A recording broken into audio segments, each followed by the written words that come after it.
ಪರಿನಿರ್ವಾಣ ದಿನ ಬಾಬಾ ಸಾಹೇಬ್ ಅಂಬೇಡ್ಕರ್ ಅವರಿಗೆ ಸರ್ಕಾರ ಪುಷ್ಪಾರ್ಚನೆ ಮಾಡಿ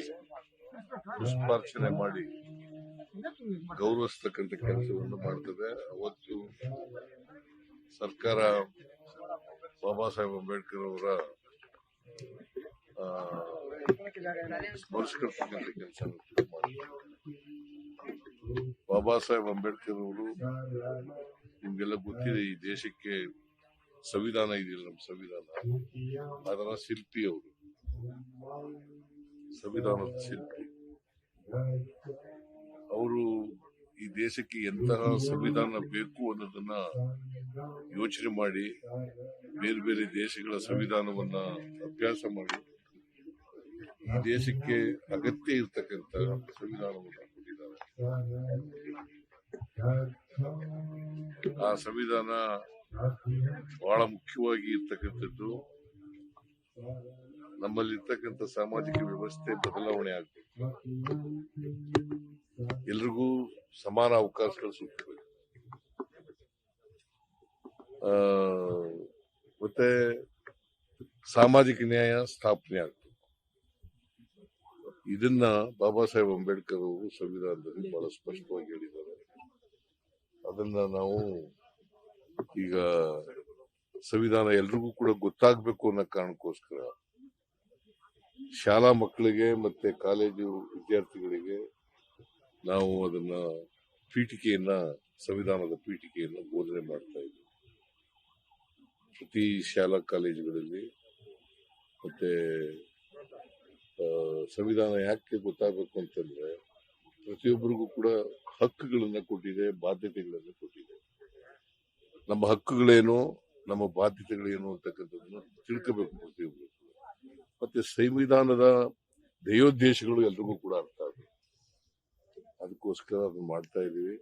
ಇವತ್ತು ಪರಿನಿರ್ವಾಣ ದಿನ, ಅವರನ್ನ ಸ್ಮರಿಸ್ಕೊಳ್ತಕ್ಕಂಥ ಕೆಲಸ ಮಾಡ್ತಾ ಇದ್ದೀವಿ. ಮತ್ತೆ ಬಾಬಾ ಸಾಹೇಬ್ ಅಂಬೇಡ್ಕರ್ ಅವರು ಕೊನೆಯಲ್ಲಿ ಹಿಂದೂ ಧರ್ಮ ಬಿಟ್ಟು ಬೌದ್ಧ ಧರ್ಮವನ್ನು ಸ್ವೀಕಾರ ಮಾಡಿದ್ರು. ಯಾಕಂದ್ರೆ ಅವರು ಏನ್ ಹೇಳಿದ್ರು ಅಂತಂದ್ರೆ, ನಾನು ಹುಟ್ಟುವಾಗ ಯಾವ ಹಿಂದೂ ಧರ್ಮದಲ್ಲಿ ಹುಟ್ಟಿದ್ದೀನಿ, ಸಾಯುವಾಗ ಹಿಂದೂ ಧರ್ಮದಲ್ಲಿ ಸಾಯಲಾರೆ ನಾನು. ಯಾಕಂದ್ರೆ ಅದನ್ನು ಪ್ರಯತ್ನ ಪಟ್ಟೆ ಹಿಂದೂ ಧರ್ಮನ ಸುಧಾರಣೆ ಮಾಡ್ಲಿಕ್ಕೋಸ್ಕರ. ಅದು ಸುಧಾರಣೆ ಆಗದೆ ಇರೋದ್ರಿಂದ ನಾನು ಬೌದ್ಧ ಧರ್ಮವನ್ನು ಸ್ವೀಕಾರ ಮಾಡಿದ್ದೀನಿ ಅಂತ ಹೇಳಿ ಬಾಬಾ ಸಾಹೇಬ್ ಅಂಬೇಡ್ಕರ್ ಹಿಂದೂ ಧರ್ಮದಲ್ಲಿರ್ತಕ್ಕಂಥ ಸಾಮಾಜಿಕ ವ್ಯವಸ್ಥೆ, ಜಾತಿ ವ್ಯವಸ್ಥೆ ಇದೆಯಲ್ಲ, ಇದರಿಂದ ರೋಸಿ ಅವರು ಹಿಂದೂ ಧರ್ಮ ಬದಲಾವಣೆ ಮಾಡಕ್ಕಾಗಲ್ಲ ಅದು ಅಂತ ಹೇಳಿ ಅವರು ಮಾಡಿದ್ರು.